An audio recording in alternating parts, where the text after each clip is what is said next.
Violence in video games. From the graphic violence in new age shooters to the violent rage an hour of Dark Souls can send you into, to slide tackles in FIFA or something, they sure look in pain. Video games have gotten less violent over the years in the same way that climate change awareness has gone down, which is to say, no the fuck they haven't. I'm taking this opportunity to put out a disclaimer that I'll be showing clips from games with large amounts of guts, gore, giblets, and general viscera, so if that sounds a little too hot to handle, I suggest you turn around and only listen to the audio and pretend the strange sounds are just grapes being crushed. Oh, and spoilers as well. What was I about to say again? Oh, yeah, horrific violence.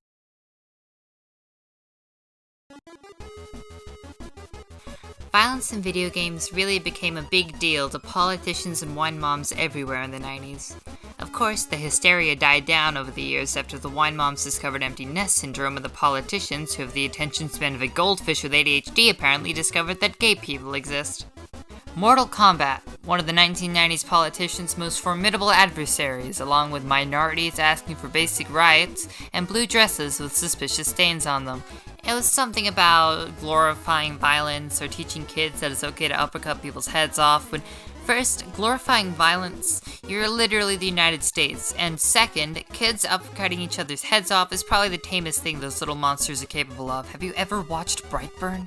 Oh, but they also rip out each other's spines. Yeah, you know who else did? The Predator. And you have plenty of those in the government. Anyways, on the topic of the ripping out of spines being considered tame, in nowadays Mortal Kombat, it is. Scratch that. Slicing off your opponent's limbs, decapitating them, and then proceeding to shish kebab the decapitated head with a blunt pole is considered tame. And if I can go on a bit of a tangent, is one of the tamest fatalities in Mortal Kombat 11. But it is kind of balanced out because Jade also has one of my favorite ones in the game where she knees her opponent in the back for impaling. You know what? I'm not doing it justice. You just gotta watch it.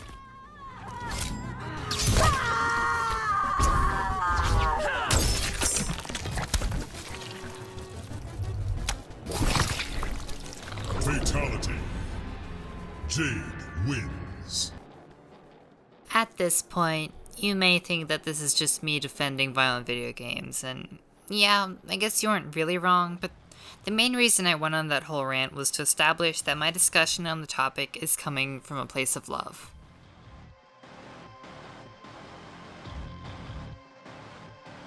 One of the greatest feelings in the absolute cesspit that is online gaming is killing those mega virgins who do the whole go back to the kitchen, make me a sandwich thing. Yeah, that's right. Why don't you go back to your body pillow, you goddamn capsicum?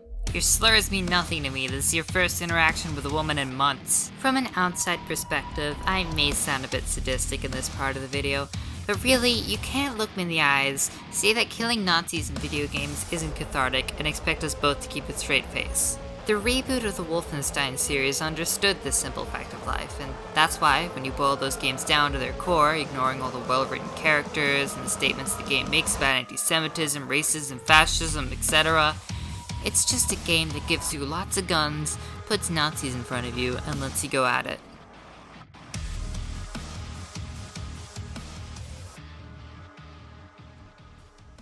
But the reason why violence in video games is cool isn't purely the catharsis. I will be bringing up The Last of Us 2 quite a bit in this video, not as much this time because it's an absolutely phenomenal game with an amazing story and a million times more fun gameplay than the original. Yes, I will die on this hill. But rather how beautiful the game is in a visual sense. Like, come on. This has got to be the second best grass in Seattle. A lot of people are very critical of The Last of Us 2 because, you know, Jewish character, trans kid, no cishet white male protagonist, blah blah blah, I'm an adult virgin. But you can't argue that the game isn't amazing to look at. The landscapes and set pieces are gorgeous, and you can see how much love, care, and crunch time was put into this game with the smallest details, and the violence and gore is absolutely harrowing, like holy shit! The immense detail I was raving on about earlier doesn't do it any favors. The screams of pain, the gurgles, the shock and terror, the voices of their companions. No, they're friends. One minute there is a person with friends, family, and dreams, and the next there's just spaghetti sauce and a detonated nail bomb. At this point, you may be asking yourself where this is going, as I was talking about how cool violence in video games is. And as I said earlier, this might sound a bit sadistic, but you better believe it's immersive. It makes you think about your actions. It makes you see the humanity in those you have to kill, and this is taken to a whole other level when you get to the second half of the game.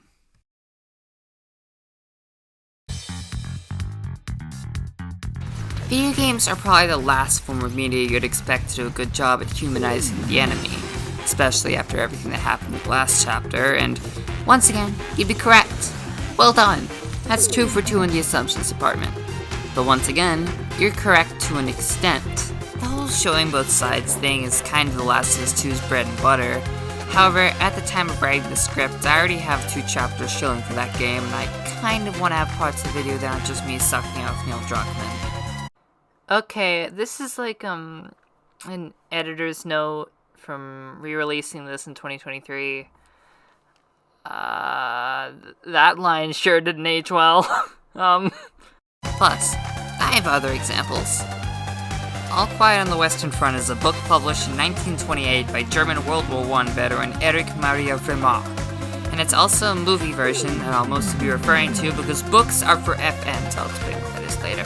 The book was nominated for a Nobel Peace Prize in 1931 and immediately got Fahrenheit 451 in Germany when the Nazis rose to power, which is ultimately kind of telling. The book and movie explore a lot of things: the horrors of war, post-traumatic stress disorder, the dehumanization of opposition, the horrors of war, and, last but not least, the horrors of war. Yeah, I too wonder why the Nazis didn't like it. It follows Paul and his friends, who get convinced to join the army by their school teacher, and then proceed to suffer and get violently killed one by one. That's not saying there aren't moments that really stand out. There's a scene where one of them is asking their dying friend if they can have their boots, and how it's treated as not only quite a pragmatic request, but a reasonable one. There's the bit where Paul is granted leave for a few days, but when he gets home, the only thing he receives is insensitivity, alienation, and the news that his mom has cancer. And at the end of the book, when Paul, the last surviving member of his friend group, turns into, well, not a surviving member of the friend group, then there's the shell hole scene. While returning from a patrol, the Allies begin shelling their position. Quick side note, yes, I am using the spark notes for this bit. Paul is separated from his pals and is forced to hide in a shell hole and wait out the mortar fire. Unfortunately for Gerard Duval, a French soldier, he slips and falls into the same shell hole and directly onto Paul's knife a few times. Things only go downhill from here. Duval does not die immediately. Instead, he lies there in pain for roughly half a day. Paul, unable to leave the hole, is overcome with guilt, attempting to reassure him, bandage him, and give him water to drink. After Duval dies, Paul searches his pockets, discovering a picture of Duval's wife and child, spiraling him even more. Later, he is found by 2 of his friends who reassure him. The chapter's final spoken line being, "After all, war is war." Anyways, I'm making the mother of all omelets here, Jack. Can't fret over every egg. I'm talking about Metal Gear Rising: Revengeance, the game about a cyborg femboy with a sword fighting an American senator to stop him from stealing children's brains to use for his private military company side hustle. There's a bit halfway through the game where Raiden, aka Jack, the previously mentioned cyborg femboy, is able to read his enemy's thoughts or something. I wasn't really paying attention, and only at this point realizes that they're just trying to feed their families and stuff. This sends Jackie Boy into a bit of a crisis until he realizes that he doesn't care and that he likes killing people. He then proceeds to continue killing people. Have you noticed the pattern yet? I haven't actually finished the game, but I really wanted to mention the "Doctor, turn off my pain inhibitors" bit. In all seriousness, though, while they definitely have their differences, there's a very similar point being raised in both the highly influential modern classic and All Quiet on the Western Front. The realization that those you're fighting against are just people similar to you with different circumstances. The main difference between the two being that in All Quiet, Paul's reluctant forgiveness of himself is more his only coping mechanism against drowning his own guilt, while the latter's forgiveness is out of bloodlust, which, might I add, is consistent in its ludo-narrative. If you don't know what that is, don't worry, it's coming up soon. But before that, there's another thing I have to touch on. The first half of The Last of Us 2 follows Ellie, the previous game's secondary protagonist and a true lesbian icon. Ellie's ultimate goal is to kill Abby, the person who tried to beat Joel, Ellie's father figure and the primary protagonist of the previous game, in golf, but misunderstood the instructions and ended up beating his head in with a golf club as Ellie watched in horror. However, in the second half of the game, you play as someone also called Abby, who looks, sounds, acts, and has a similar misunderstanding of the rules of golf as the previously mentioned Abby, which, is a pretty funky coincidence. Through looking through the eyes of the previous antagonist, you learn that Abby's father is one of the surgeons in the original game that was going to perform surgery on Ellie, a surgery that could have possibly saved humanity from the whole zombie fungus thing going around due to her being completely immune because of something in her brain. I realize now that all the zombie fungus stuff is coming out of left field, but it helps contextualize a lot of stuff I've already spoken and will be speaking about. However, the issue is that the surgery would have ultimately killed Ellie, and Abby's motivation to kill Joel, coming from him not being terribly excited about the whole Ellie possibly dying thing, and killing Abby's dad by stabbing him in the throat with his own scalpel. So, because Joel killed Abby's dad to save Ellie, Abby killed Joel, so in return, Ellie is out to kill Abby and receive closure. Now, before I move on to ludonarrative dissonance, I'd like to say that playing fetch with this specific dog is one of the saddest moments in any video game ever. It's within your best interest to not ask why.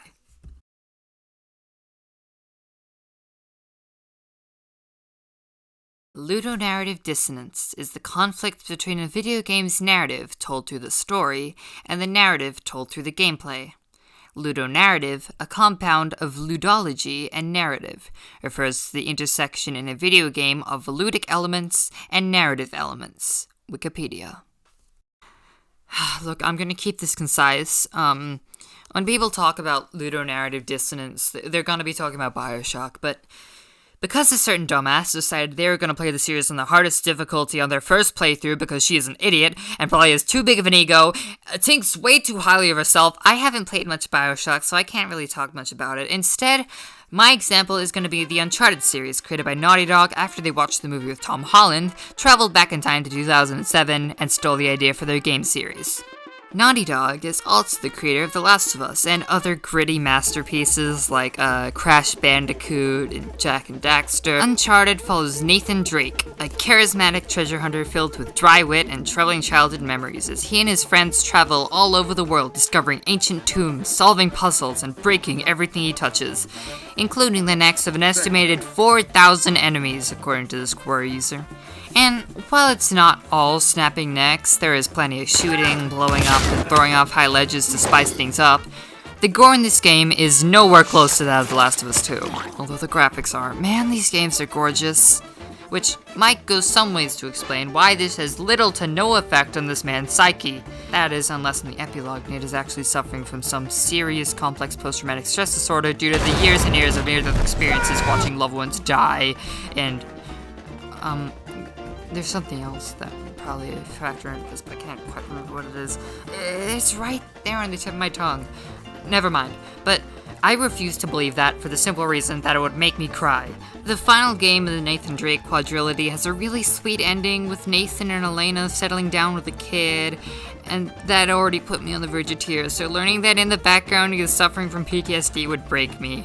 Leave me in my blissful ignorance, damn it! So, back to the point I was making. Because it's such an amazing game, when doing a blind playthrough of the series, you probably wouldn't notice the ludonarrative dissonance unless you're the type of person, which I like to call an FN, told you this would come back, which stands for fucking nerd! But it's very much one of those things where someone starts talking about ludonarrative dissonance and you're like, oh, kinda like Uncharted, which leads you down a bit of a rabbit hole, and I'm not projecting, you're projecting. There is a heavy dissonance between the gameplay, or the ludic elements of Uncharted, the endless stream of death, and the story, or the narrative elements, the happy-go-lucky tone and fun, lovable characters. Okay, wait. Hey, Nadine. Great to see you again. Okay, mango. What are you on about? Oh, it's my safe word. Not to say The Last of Us doesn't have fun, lovable characters, Ellie, but the difference between them is that while they may be fun and lovable, their actions still fit in with both the ludic and narrative tone of the game.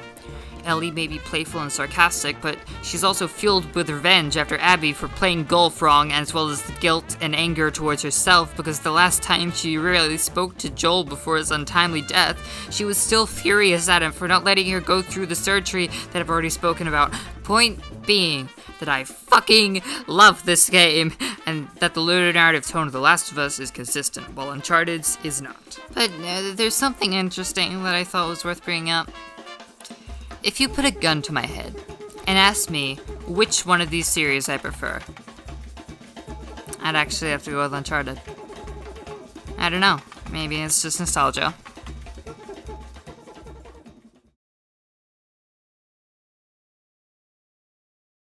Personally, I don't remember a time before video games became violent, as my first one was Call of Duty Ghosts, which is the one where, for a bit of it, you play as one of the greatest fictional dogs ever, Riley, where you sneak through the grass and tear out the jugulars of your enemies.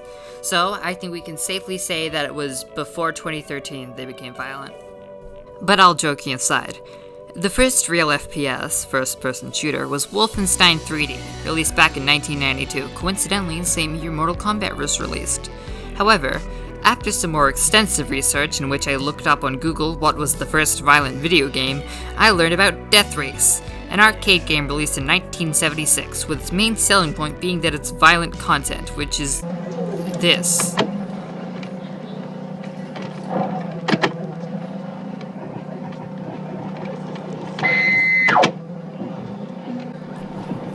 That was a bit intense. So, my new definitive answer is 1976. But at this point, we have one big question left to answer. Why are so many video games violent? Well, I'd have to say I'm not sure. I'm not sure why humans crave violence. Maybe it's some form of catharsis, maybe bloodlust, but regardless, it's become something of a pattern. Violence has always been a part of our media since ancient Greece. In the Iliad alone, Hector's body is dragged through the street by a chariot. Some Trojan soldier named Eremus gets his thread cut when